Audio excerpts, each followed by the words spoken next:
വിശുദ്ധ മത്തായിയുടെ സുവിശേഷം 4-ാം അധ്യായം 1 മുതൽ 11 വരെയുള്ള തിരുവചനങ്ങൾ. മരുഭൂമിയിലെ പരീക്ഷ. അനന്തരം പിശാചിനാൽ പരീക്ഷിക്കപ്പെടുന്നതിന് യേശുവിനെ ആത്മാവ് മരുഭൂമിയിലേക്ക് നയിച്ചു.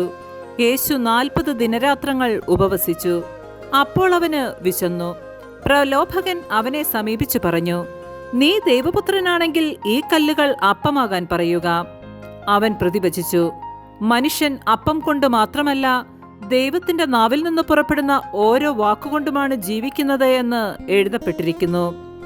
അനന്തരം പിശാച് അവനെ വിശുദ്ധ നഗരത്തിലേക്ക് കൂട്ടിക്കൊണ്ടുപോയി ദേവാലയത്തിന്റെ അഗ്രത്തിൽ കയറ്റി നിർത്തിയിട്ട് പറഞ്ഞു, നീ ദൈവപുത്രനാണെങ്കിൽ താഴേക്ക് ചാടുക. നിന്നെക്കുറിച്ച് അവൻ തന്റെ ദൂതന്മാർക്ക് കൽപ്പന നൽകും. നിന്റെ പാദം കല്ലിൽ തട്ടാതിരിക്കാൻ അവർ നിന്നെ കൈകളിൽ താങ്ങിക്കൊള്ളുമെന്ന് എഴുതപ്പെട്ടിരിക്കുന്നു. യേശു പറഞ്ഞു, നിന്റെ ദൈവമായ കർത്താവിനെ പരീക്ഷിക്കരുത് എന്നുകൂടി എഴുതപ്പെട്ടിരിക്കുന്നു.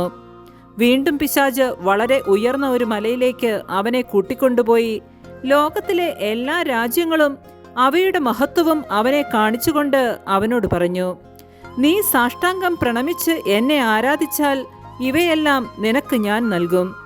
യേശു കൽപ്പിച്ചു, സാത്താനെ ദൂരെ പോവുക.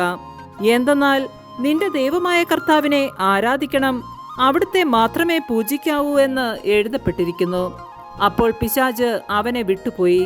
ദൈവദൂതന്മാർ അടുത്തുവന്ന് അവനെ ശുശ്രൂഷിച്ചു. നമ്മുടെ കർത്താവായ മിശിഹായ്ക്ക് സ്തുതി.